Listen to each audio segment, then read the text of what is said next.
Hey Cobra Kai fans, welcome back to Explainverse.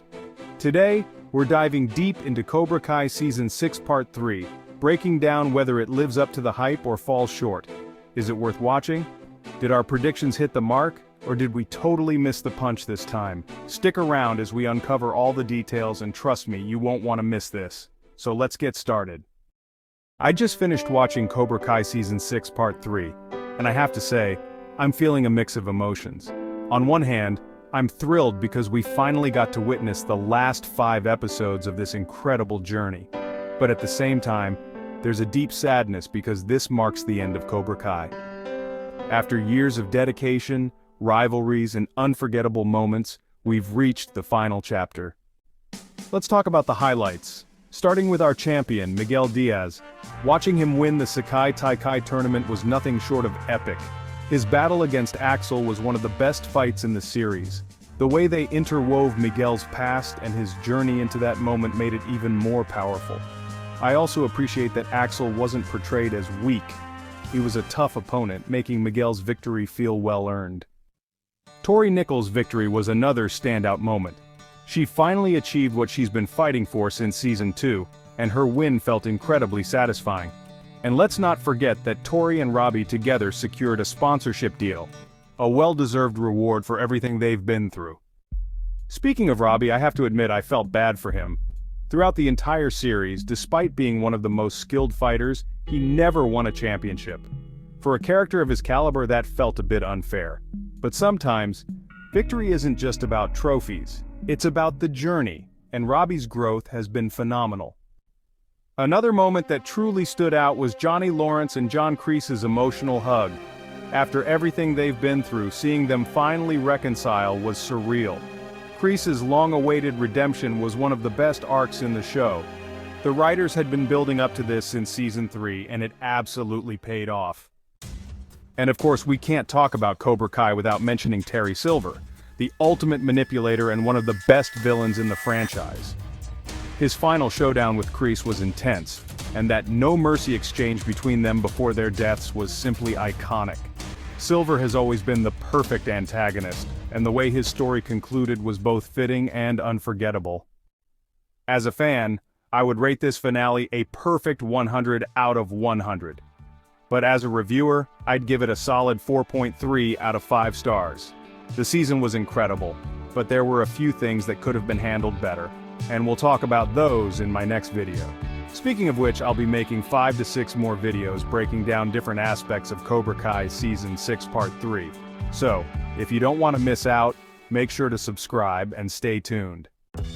So first, let's talk about whether our predictions were on point this time or not.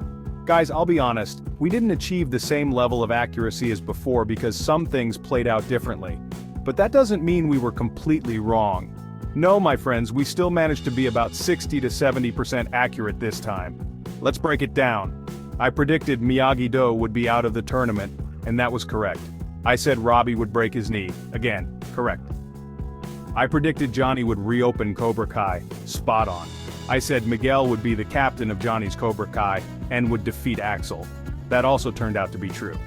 I predicted Tori would be the female captain of Johnny's Cobra Kai and would beat Zara. Once again correct. I said Kreese would find his redemption this time, and he did. I stated that Cobra Kai and Iron Dragons would have equal points after the male and female fights, leading to a tiebreaker match between Johnny and Sensei Wolf, where Johnny would win, securing Cobra Kai's victory in the Sekai Taikai tournament, and that was 100% correct. I predicted Daniel would join forces with Johnny and even wear the Cobra Kai uniform, which also happened. Lastly, I said Terry and Kreese would fight each other and die, and that prediction was right too. So, we got a lot of things right, but where did we go wrong? Guys, my biggest mistake was the full story video.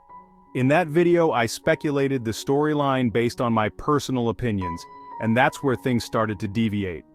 Of course, haters will count every mistake, and I completely accept that. One of the major inaccuracies was Miguel Diaz's score against Axel. That prediction was completely wrong, and I take full responsibility for it.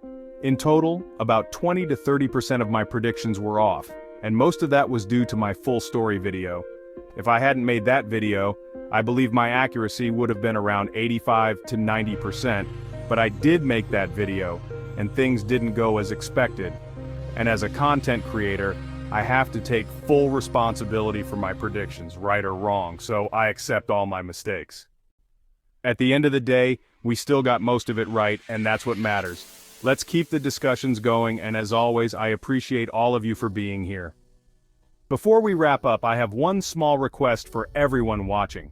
If you love Cobra Kai as much as I do, head to the comments and type, "Cobra Kai never dies." Let's flood the comment section and show just how much this series means to us. This might be the end of the show, but the Cobra Kai spirit will live on forever. And don't forget, this is just the beginning of our discussions.